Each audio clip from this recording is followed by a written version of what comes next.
So recently, I ran across a video here on YouTube entitled 9 Cozy Hobbies to Try This Year. Love the video. It's by Cozy K. Her name is Kennedy, and she's here on YouTube. That video inspired me to want to create my own video to talk about the importance of creative hobbies for Black women.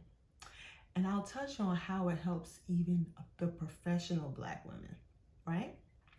Welcome to my channel. My name is Yvette Boone, and I'm a recovering software engineer and a lifetime creative hobbyist.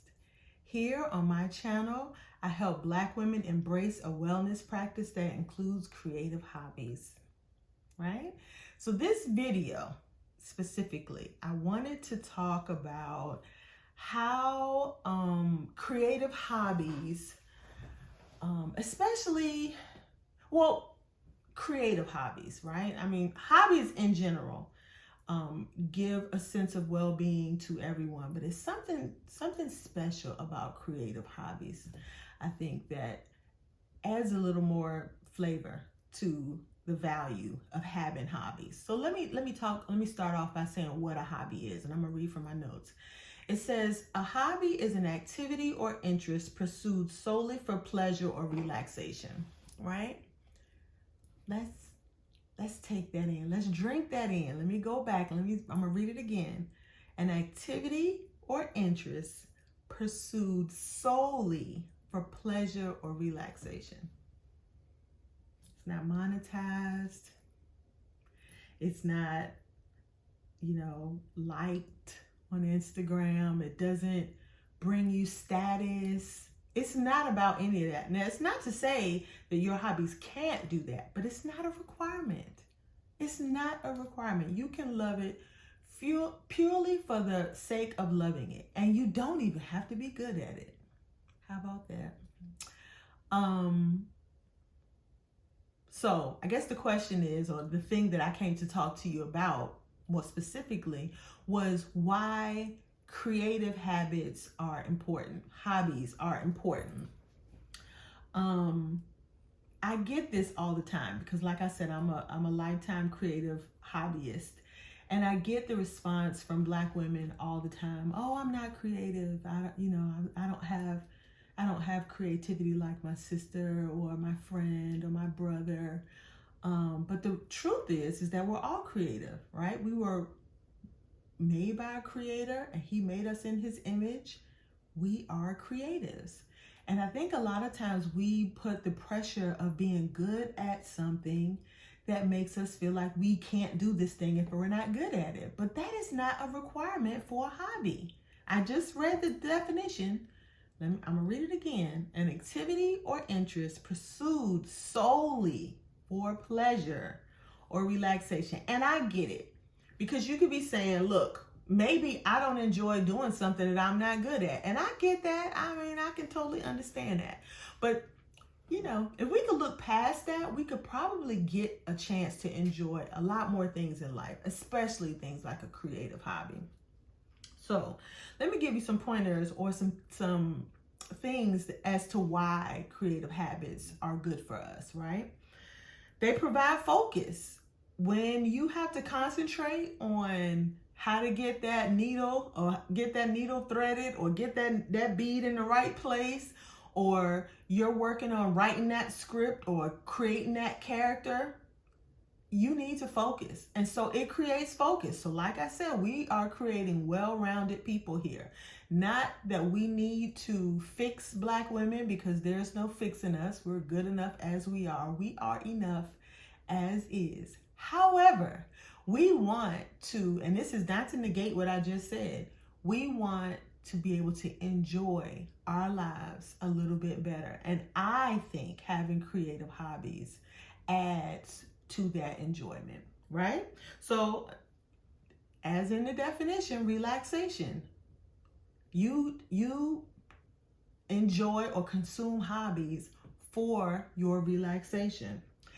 It is also a creative expression for you. Like, if you have the flair for dress, or you have the flair for drama, or you love to sing, and you don't have an avenue to pursue as far as a career, it doesn't mean that you can't indulge in these, indulge yourself creatively in these ways. You can always, join the local drama club and perform, or help in school plays. There's ways that you can have your creative outlets without it being about a job or about money or about finding a way to make money off of it. Another thing is you could create beautiful things with creative hobbies. You can sew, you can, make hair bows, there's so quilts, sweaters. There are so many things that you can make, beautiful things that you can make that you can enjoy in your home, you can give away as gifts, you can consume for yourself, or you can just make purely for the fact that you want to have something beautiful. It doesn't even have to be beautiful, to be honest with you. You can sew and bead and make jewelry, and they can all, in real life, they can all look like crap. As long as you enjoy it, then that's all that matters, right? You don't have to, it doesn't have to be beautiful. And it doesn't have to be beautiful to anyone but you. And even if it's not beautiful to you, it's all right. It's your business. It also relieves stress. As a Black woman, especially a Black woman who's worked in corporate America, I know what stress feels like. It's a heavy burden. And if you can find anything that's positive, that's not breaking you down, whether it's a slow breakdown or quick breakdown, it's not tearing you down, and it lifts you up, and it puts back into you, pours back into you more than what you can pour into it, that's a good thing. And to me, creative hobbies do that. One thing I would like to say is, even though this isn't speaking on creativity or creative hobbies from a professional standpoint, I can tell you as a single mom, as a teen mom, that I didn't always have money to be able to go out and do things. My creative hobbies kept me sane pretty much a lot, right? You go through breakups, you go through, all the things in life that you go through. We can sit here for days and talk about all the things that you go through in life. But in real life, like, my creative hobbies have kept me sane a lot of the times. And I would have buckets on top of buckets of things that I made that nobody's ever worn, or we did wear, but we wore once or twice, or I took out and redid and remade things over and over and over again. My creative hobbies kept my kids in cute outfits because I made their clothes. I made their barrettes. I sewed ribbon and lace on socks to save money. Like, I've done so many things with my creative talents that added to my life. The thing about it wasn't just the fact that I made an outfit that might have cost me less because I used my creative talent. My kids remember those outfits, and they remember how they felt wearing those outfits. And it made me feel good to know that I could create something for my children that they would remember, my girls. So it's not just, the things on the surface. Yeah, it relieves stress, and that's great. And I'm not gonna take away from the fact that it relieves stress, but my goodness, it creates so many memories. Quilts and blankets and socks and just little things, things that it doesn't have to cost you a lot of money, but it's a way to be able to use your creativity and express yourself in such a way that you can't duplicate that from buying it from the store. Buying all the gifts in the world is not going to replace the creative gifts that you give from your heart. But I'm gonna stay on focus here. One of the things that I do want to mention, especially for my professional women, because this is where we get into the professional, how it helps you professionally, how it helps round you out as an individual. It makes you a better worker. It makes you a better employer. It makes you a better girlfriend. And I don't mean better in the way as though something is wrong with us already. What I'm saying is that it takes the things that you already have in place and it creates a stronger foundation for those things to build on top of. So one of the things that I noticed as a software engineer is that we always talked about failing fast and having psychological safety and being able to fail. Now, as a Black woman, it's in total contradiction to what I was raised to believe. And every person that knew I was going into the tech field and working for people who don't identify racially as me, told me that, you know, you got to be 10 times better than everybody else in order to get a seat at the table.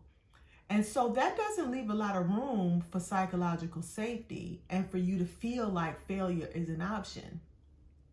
And this might be a stretch, it might feel like a stretch, but when you have a creative outlet, it frees you from failure. It gives you a place where you can fail over and over and over again. And it takes some of the sting off of fail. It takes some of the shame away from failing, because failing, it's nothing wrong with failing. There's nothing wrong with trying a thing and it doesn't work. You know, it doesn't work. It's not the end of the world. But when you have a creative outlet, and a lot of times we see this with men in sports, but we can also get that same thing through a creative outlet. When you know, stroke paint on a canvas and you're going for a tree and it looks like, you know, a wounded dog, you know, it's not the end of the world. It's more canvases. You can get more canvas, you can get more paper, you can get more paint, you know. It also opens up an opportunity for you to fail. And then because you don't have the pressure of getting it right or making it beautiful, you open up your curiosity to be able to say, oh, well, what happens if I do this? And I want to talk about that a little bit more in another video about how creativity gets spawned in you based off curiosity and being in creative spaces. But I want to talk about that in another video. And if you want to have access to that video, please subscribe and hit that notification bell so you can be notified when I make that video. But let me stay on focus here. I said it allows for fails, and one of the things that I love about creative outlets and creative hobbies in general, but the creative ones, is that it could be only consumed by you, right? If you wrote a creative script or you wrote a story, you don't ever have to share that. If you painted a painting, or, you know, you don't ever have to share that. You can literally consume it and it can be just for you. You can free yourself up enough to do whatever you want because you never have to show anyone, right? Another thing that having a creative outlet does, especially when you think about the last bullet that I just spoke about, is that when you do share your items of your creations, it gives you the opportunity to respect and appreciate when other people share their creations. If you've ever created something and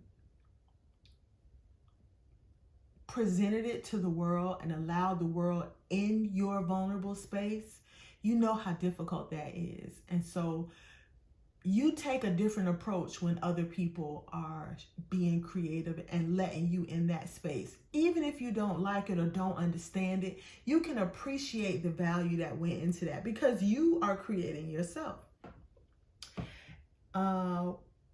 Last but not least is it allows you to not take yourself too seriously.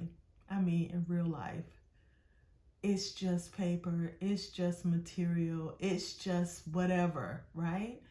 And not to be flippant or to you know, try to pretend like things aren't important, but at the end of the day, like, it's really not that big of a deal. you tried something, it didn't work, or it did. Because let me tell you, the best thing that you can ever do for any creative endeavor when you find yourself stuck in a corner, or you nudging and you pushing and you can't figure out how to make it work, is to walk away from it. Walk away. Come back later and you see things that you didn't even see before. Things dry, things settle, things go in places, and you look back and go, wow, that doesn't look half as bad as I thought it did. Matter of fact, I kind of like it better this way. And it starts sparking more creativity. I'm not going to go too far because I want to save that for another video. But it does all the things, right? So to wrap things up, I just wanted to come back and say that creative hobbies are a safe haven for Black women. We need a space where we can create and express ourselves in such a way where we can get rid of some of this stress and some of this, frustration and anxiety and built up pressure, and give us a place to kind of, let that go and express ourselves in a way where, and we can find other people who would embrace and accept those expressions. But even if they don't, it's for you. It is an activity or an interest pursued solely for the pleasure of relaxation. If you've made it to the end of this video, please like and subscribe and hit that notification bell so that you can be notified when I make new videos. Thank you for watching. Have a great day. Bye.